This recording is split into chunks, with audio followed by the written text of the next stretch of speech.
Y hasta ahora saludamos ya al ministro Paul Granda, ministro de Transporte y Obras Públicas, que nos acompaña esta mañana. Muy buenos días, gracias por estar aquí. Liz, muchas gracias, con mucho gusto. Bueno, si bien es cierto el tema del que vamos a hablar en esta entrevista, básicamente es la consulta popular, señor ministro, sí quisiera despejar rápidamente algunas inquietudes, y una de ellas tiene que ver con esa política de cielos abiertos que iba a permitir que, por un lado, pues se dé vida en ciertos aeropuertos, y por otro lado iba a conllevar a que se baje el valor de los pasajes hasta ciertos destinos, y ahí la Cancillería iba a establecer negociaciones, convenios con algunos países interesados.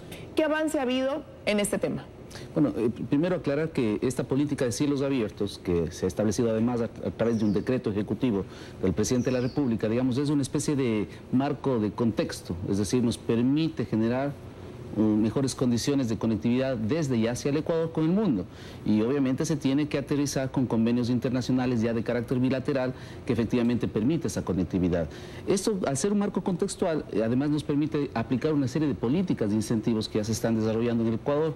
Recordaba usted que también a través del decreto ejecutivo el señor presidente de la República ya dictó uno que establece la reducción del 40% del costo del combustible para aquellos aeropuertos administrados por la Dirección de Aviación Civil, y a eso se van a sumar una serie de políticas de incentivos que efectivamente garanticen más conectividad a los ecuatorianos y ecuatorianas, y que efectivamente también tenga como consecuencia lo que conversábamos, la reducción del costo de los pasajes. ¿Pero cuándo vamos a ver eso? Yo recuerdo que usted estuvo en este espacio conversando con Janet Nostroza en algún momento sobre este tema. Eso fue en noviembre, y se hablaba de que ya, usted decía, a más tardar en el siguiente mes estaríamos palpando esto, pero una persona que quiere hoy por hoy viajar a Quito sigue pagando, y esto tratando de ajustar los horarios para que le dé la opción más económica, más de $300 por ir y venir de Quito. Y si usted se quedó del vuelo y tiene que pagar una penalidad, llega a pagar entre $100 y $200. Es una locura. Mire, es un asunto que tiene que ver mucho con la oferta y la demanda. ¿Qué es lo que estamos procurando nosotros como autoridad? Efectivamente, esto pasa más por una adhesión de las empresas que operan, que hacen el transporte aéreo, ¿no es cierto? Hemos logrado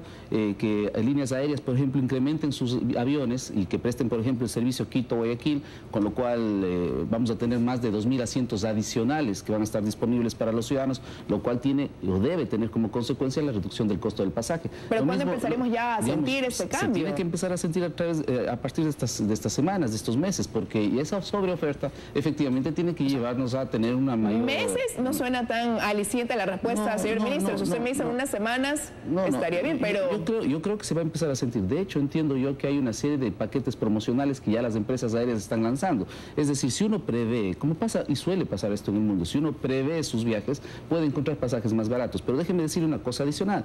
Dentro del esquema que se está planteando de rehabilitación, de mejoramiento de la operación de TAME, también vamos a establecer y vamos a estabilizar la flota de TAME, con lo cual vamos a tener los aviones volando permanentemente, y eso va a tener como consecuencia la reducción. Lamentablemente, el mercado del transporte aéreo, lamentablemente se mueve en función de la oferta y la demanda. Si usted tiene una mayor oferta, efectivamente eso hace que los costos de los pasajes se disminuyan. Nosotros desde el Ministerio y desde diferentes instancias estamos de alguna manera impulsando esos mecanismos para que el mercado reaccione y tenga una reducción de costos. Esperemos verlo pronto, porque sí, definitivamente cuando uno compra con tiempo vas a encontrar un pasaje más barato, pero no puede ser que si tienes que volar o comprar un pasaje de un día para otro, pagues lo mismo que pagas por comprar un pasaje de un día para otro, casi que para irte a Miami. Es increíble. Y suele pasar esto, Liz, en todo el transporte aéreo mundial. Es decir, no es un fenómeno exclusivamente ecuatoriano, pero sí hay mecanismos que desde el Estado se pueden de alguna manera favorecer para que el mercado tenga un comportamiento y existe una reducción de costos de los pasajes. Ahora, vamos a entrar en materia de la consulta popular. Faltan 9 días para que vayamos a las urnas. ¿Cuál es su percepción al momento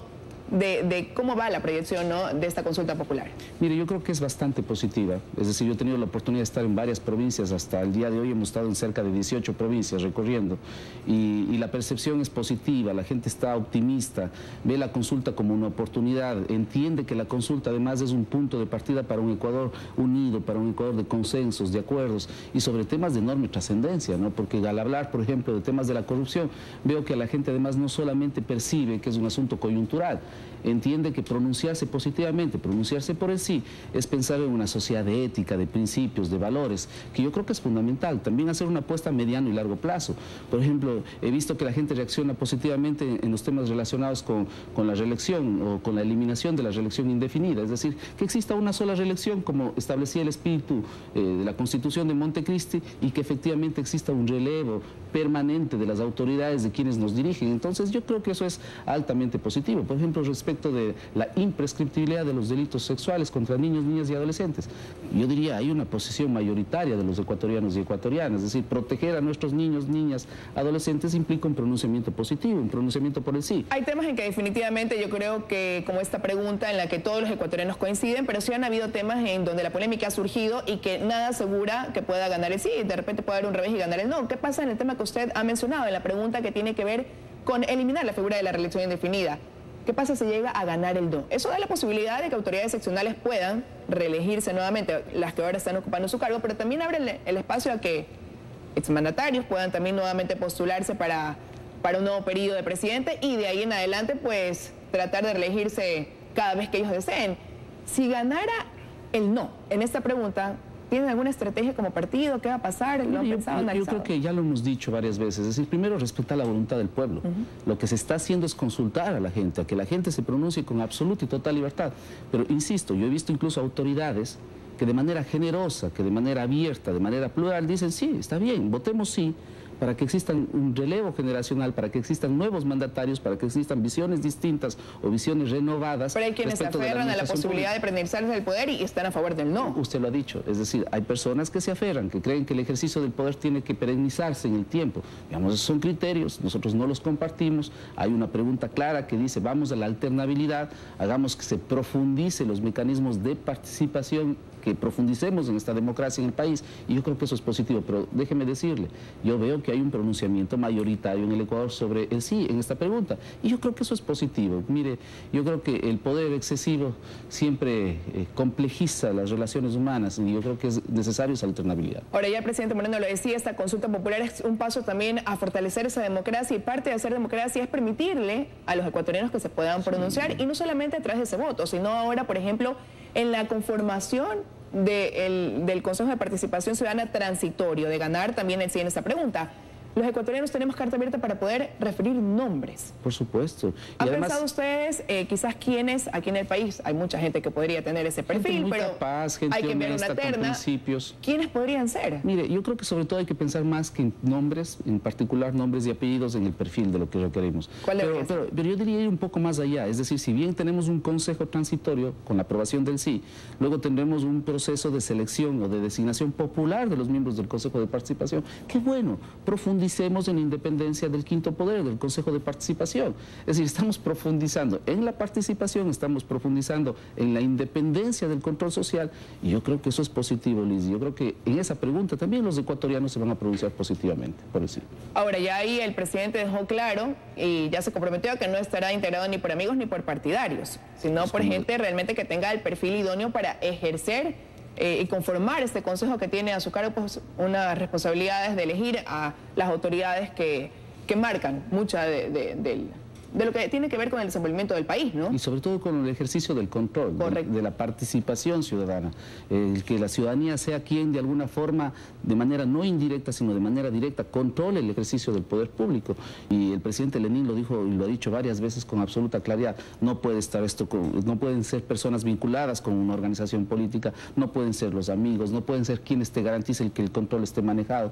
Y yo creo que eso es positivo. Yo creo que estas preguntas, más las preguntas que protegen el entorno, el medio ambiente, la pregunta, por ejemplo, que favorece la reactivación de la actividad de la construcción, que finalmente redunda en empleo. Todas las preguntas son preguntas que merecen un pronunciamiento positivo, con libertad, con absoluta claridad del pueblo ecuatoriano, ¿no? Hemos hablado también de este tema relacionado con el medio ambiente, y ahí tenemos que tratar lo que tiene que ver con la pregunta 5, que es plantear esta reforma a la Constitución para que se prohíba la minería metálica en todas las áreas, en todas sus expresiones. Si bien es cierto, esta fue una propuesta que básicamente salió de la provincia de la Suay, buscando no solamente quizás que la pregunta se plantee de esta forma, sino que más bien deje sin efecto las concesiones en realidad en dos sectores, que son Loma Larga y Río Blanco, para proteger la cuenca hidráulica que tenemos aquí de agua, ¿no? Que no haya una contaminación, y para proteger a los pobladores de esta zona. La pregunta no está planteada como quizás quienes la propusieron buscaban que esté.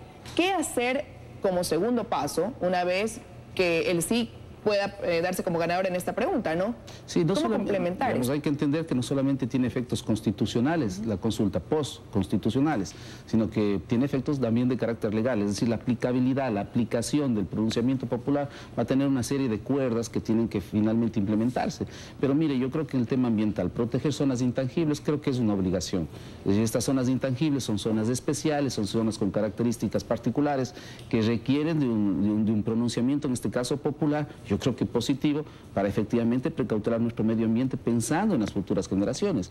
Y en el caso, por ejemplo, del Yasuní, porque tiene también vinculación, la reducción del área en la que se está generando una explotación petrolera, también es una voluntad, digamos, inquebrantable y una visión de protección de nuestro entorno, de nuestro medio ambiente. Entonces yo creo que ese espíritu que va a ser expresado a través de la voluntad popular, de esa votación y de ese pronunciamiento positivo, efectivamente va a tener consecuencias en la práctica muy importantes, no solamente para una u otra zona del país, sino para todo el Ecuador. Pero estando conscientes de que lo que se plantea en la consulta popular podría ser ese punto de inicio, porque como le decía, hay muchas agrupaciones, movimientos que están en pro del medio ambiente, que han expresado públicamente que la pregunta no es perfecta, pero que puede ser perfectible, sí. Así es, por eso decía, no solamente la aplicación inmediata de carácter constitucional, luego vendrá la aplicación de carácter legal, incluso decisiones gubernamentales efectivamente que permitan configurar el pronunciamiento del pueblo ecuatoriano. Por usted me decía ya al iniciar esta conversación sobre la consulta popular que aceptarán la decisión del pueblo, y eso da paso también a aceptar que puede haber una probabilidad de que haya un revés y de que el no pueda prevalecer en algunas de las preguntas o quizás en todas en la consulta popular. Uno nunca sabe hasta el momento que llega a las urnas. Más allá de respetar esa decisión del país, en caso de que el no prevaleciera en la mayoría de las preguntas o en todas, ¿cuál para ustedes sería el rumbo que tomaría el país? Bueno, aceptar la voluntad de la gente. Pero más allá de eso, ¿cómo puede repercutir en esto de aquí ya a los ecuatorianos, al país en el desarrollo, en relación a todos los temas que aquí se plantean en las 7 preguntas? Digamos, por ejemplo, en el caso de la corrupción, si la ciudadanía votaría mayoritariamente no, es decir, se tiene que mantener el esquema jurídico actual. ¿Qué es lo que plantea la pregunta en contra de la corrupción? Es decir, estamos planteando de que, por ejemplo, aquellas personas que han sido sujetos de un proceso de corrupción no puedan ejercer un cargo público de por vida, es decir, lo que se conoce como la muerte civil, de que las personas que de alguna forma coimaron o que de alguna forma corrompieron a un funcionario público no puedan volver a contratar con el Estado. Eso no se podría aplicar. Por eso insisto, yo creo que si es que existe un pronunciamiento negativo en estas preguntas de la consulta popular, primero aceptarlas. Eso implica que el esquema se mantenga, que el esquema actual se mantenga desde el punto de vista jurídico. Pero yo sí creo que la voluntad popular, le digo, Liz, créame, he recorrido todo el país, casi todo el país, la voluntad popular y el pronunciamiento de la gente es positivo, está con el sí. Y yo creo que eso va a permitir implementar esas reformas fundamentales que requiere el Ecuador en todos los temas que se están tratando en la consulta popular. Pero entonces creo que no cabe. Número uno, usted hablaba que tiene que ver con temas de corrupción. En caso de ganar el sí habría que meter el acelerador, porque han surgido tantas denuncias de corrupción del gobierno anterior y estamos a solo 2 años de que haya un nuevo proceso electoral, que habría que meter acelerador en acoger esas denuncias y tratar de constatar, hay que hacer acciones puntuales, concretas, las reformas que la voluntad popular de alguna manera van a dar ese mandato. Y luego yo creo, insisto, en el tema de corrupción no es pensar solamente en la coyuntura actual, es pensar también en las futuras generaciones. ¿Qué sociedad queremos? Queremos una sociedad de principios, queremos una sociedad de ética, por eso hay que pronunciarse positivamente por el sí. Es decir, proyectemos al Ecuador no solamente pensando en los próximos 3, 4 años, proyectemos al Ecuador pensando en los próximos 30, 40 años. Y yo creo que esa visión de futuro es pensar, insisto, en las futuras generaciones. Señor ministro, quiero agradecerle su presencia aquí en los desayunos de 24 horas y dejar abierta la invitación para que en otro momento venga para hablar de otros temas que guardan relación con su cartera de Estado una vez que ya pasemos la consulta popular. Con mucho gusto, Liz. Gracias.